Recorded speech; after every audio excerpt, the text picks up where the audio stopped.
I'm standing right beside the longest straight section of road in all of Australia. And not only are we going to see if we can make it all the way to the end, but I'm also going to explore what has to be the largest gravel pile in the whole desert, drinking water from a pink lake, jumping over sand-covered station ruins, and sliding down gigantic sand dunes. And to kick things off, we're camping right beside this huge gravel pile.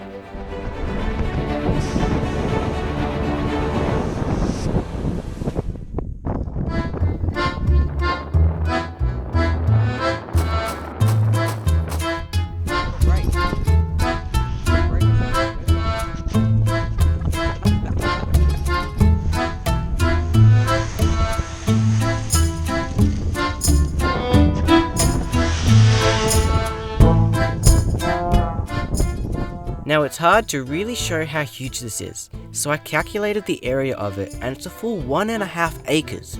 And what's crazy to think is that it would have been brought in one truckload at a time. I forgot to mention, apparently this thing goes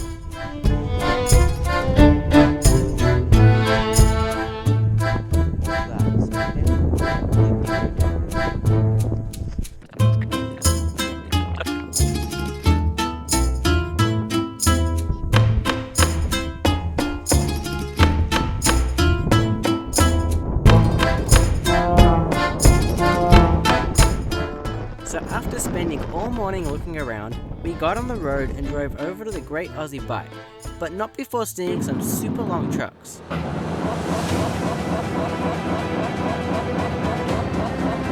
come on!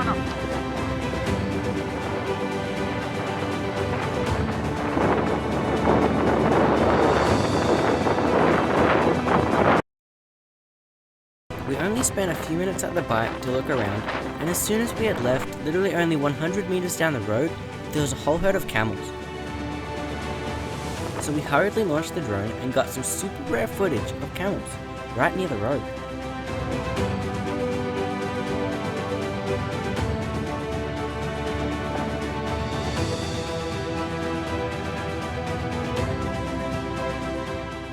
But not even the camels could distract us for too long from getting to our next location, which just happens to be right beside the start of Australia's longest straight road. So after a quick fresh food check at the border quarantine, we soon made it to each end of the straight road and turned off the road down a long gravel track and made it to the old telegraph station.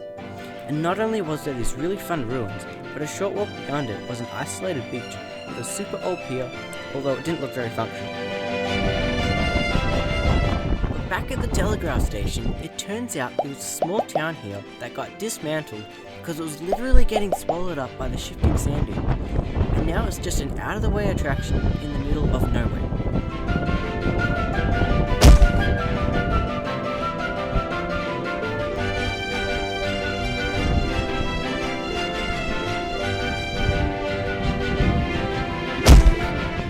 After wrapping up at the telegraph station, we drove back up the gravel road to what you've all been waiting for.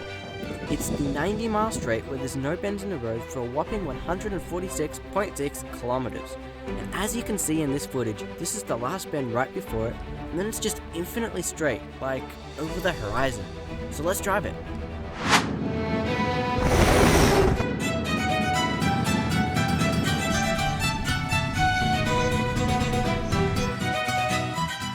And fun fact, although this is the longest straight in all of Australia, it's not actually the longest one in the whole world. There is a longer one somewhere in the Middle East, and I'll tell you exactly where as soon as we get to the end of this one. And we're nearly there.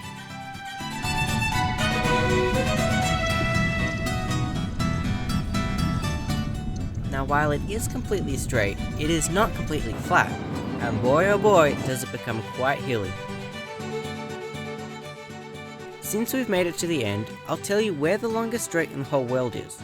It's in Saudi Arabia on Highway 10, and it goes straight through the desert for 159 miles, which is nearly double the length of the one we just crossed.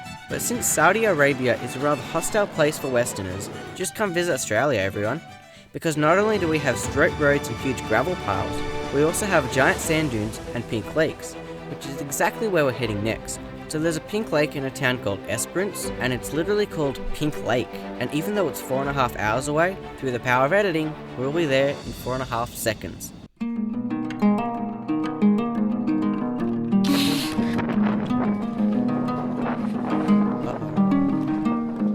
Well, it turns out that those super epic photos on Google Maps are actually from a different lake that's close by, and you can buy flights over it from Esperance. And then the one that's actually called Pink Lake. This is a super pink lake. Like, just look how pink it is. Well, anyway, just kidding. Isn't pink at all, but quite white and very salty. Way too salty. Alright, forget the supposedly pink lakes, let's go find some mammoth sand dunes. I mean, it's only another 9 hours of driving. 9 hours later.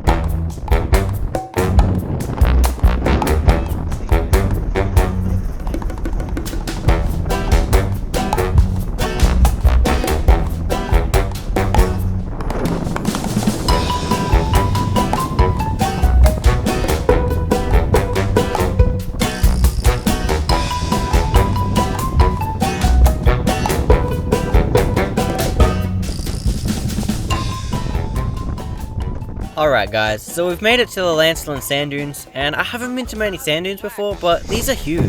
I mean, the camera doesn't do it justice, but here's a POV shot to help you out.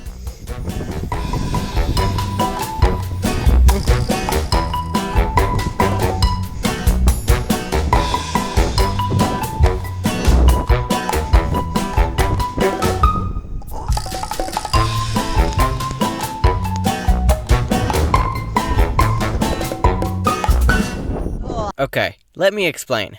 Lesson learned, never put a camera in your mouth and go down a sand dune. So I have this little old GoPro that just barely fits in my mouth. Yeah, I'm serious. So cause I have this camera in my mouth, sand can fly right in. It tastes awesome. And that's all I got to say.